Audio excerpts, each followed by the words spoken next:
Hi, everybody. I'm Dan Wells. I write horror, fantasy, and science fiction, and I talk about games on the internet. Today, I am talking about the Fiasco Companion.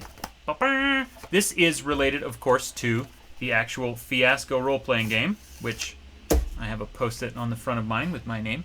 I've reviewed this in the past. Fiasco is, for my money, the best one shot RPG out there.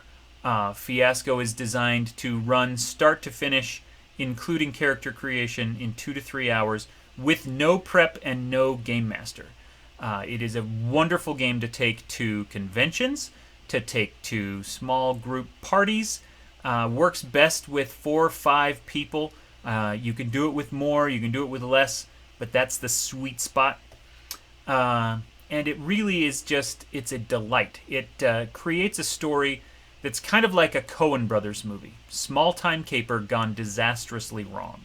And so if you like that kind of storytelling, you like to watch normal people and their kind of venal urges pushed to the limits, and watch all the moral compromises that they make in order to get what they want, and watch everything come crashing down around their ears as they push things a little too far and they get a little too greedy, Fiasco is absolutely perfect for that, and a phenomenal game.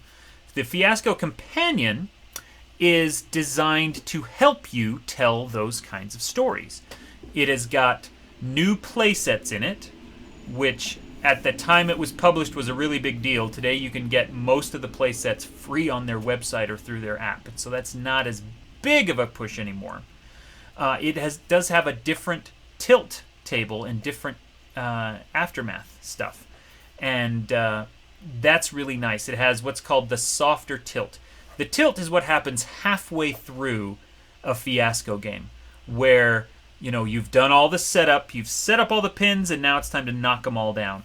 And what the tilt does, it adds some awful things that can happen in a game. So for example, and I've got mine bookmarked here, where are you? The tilt. You've got all these different options, and we're freaking out the green screen. Mayhem, tragedy, innocence, guilt, paranoia, and failure.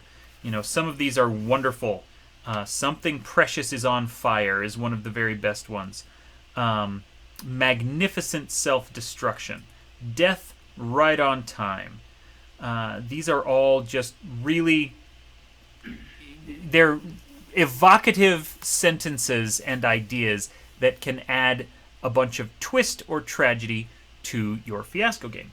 The softer tilt table here in this book gives you a very different feel, and this is intended for if you want to play with children, or if you want to play with,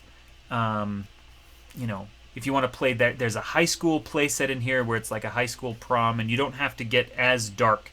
And so there are things like a spectacular wreck, ill-considered vengeance, misplaced trust, an unwanted confession, someone loses their nerve, and so they're still there, they're still going to change things, but they're not as deadly, and they're not as vicious.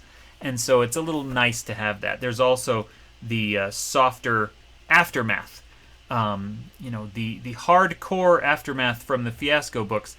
It's very hard even to end up alive, let alone happy.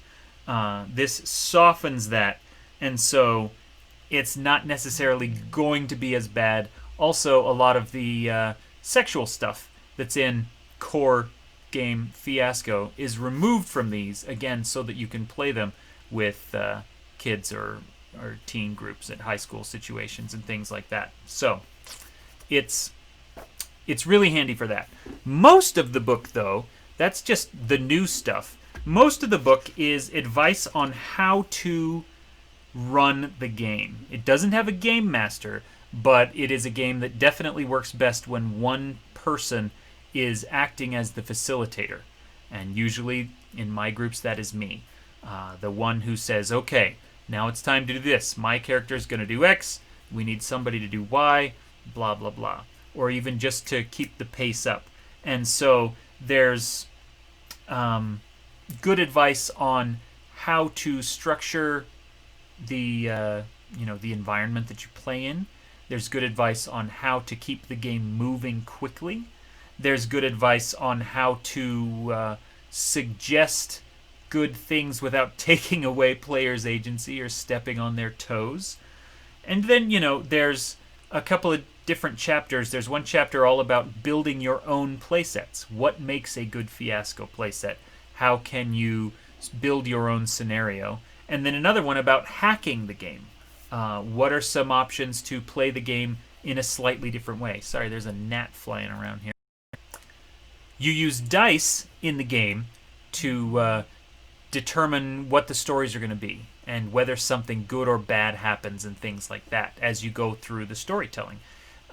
One of the suggestions in here is to stick in a couple of different colors of dice, some extra different colors, and when one of those dice is chosen for a round, then instead of the normal outcome, you do almost like a camera confessional, the way you would in a reality show or an episode of The Office or Parks and Rec or something like that, where the player, instead of playing out a scene, just gives a monologue or talks about what they want. And there's many other options in here. They give some options of how to turn Fiasco into a more direct kind of slasher movie, Friday the 13th kind of scenario, how to do what they call like destiny dice or something like that, to do like a wuxia Chinese epic kind of scenario. There's a lot of different hack options in here as well. So in general, this is a really fantastic book to read once. You're not necessarily going to need it every time, but reading it will make you a much better Fiasco player, and that is going to make the experience more fun for everybody else. And so in that sense, I do recommend it very, very strongly, because I didn't really get the game, and I didn't really know what it could do, and I didn't play it well myself until I had read all the advice in the Fiasco Companion.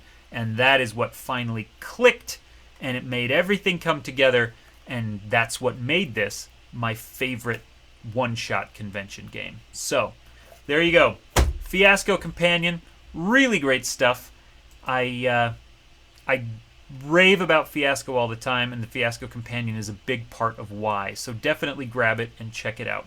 My name is Dan Wells. Thanks for watching. You are awesome.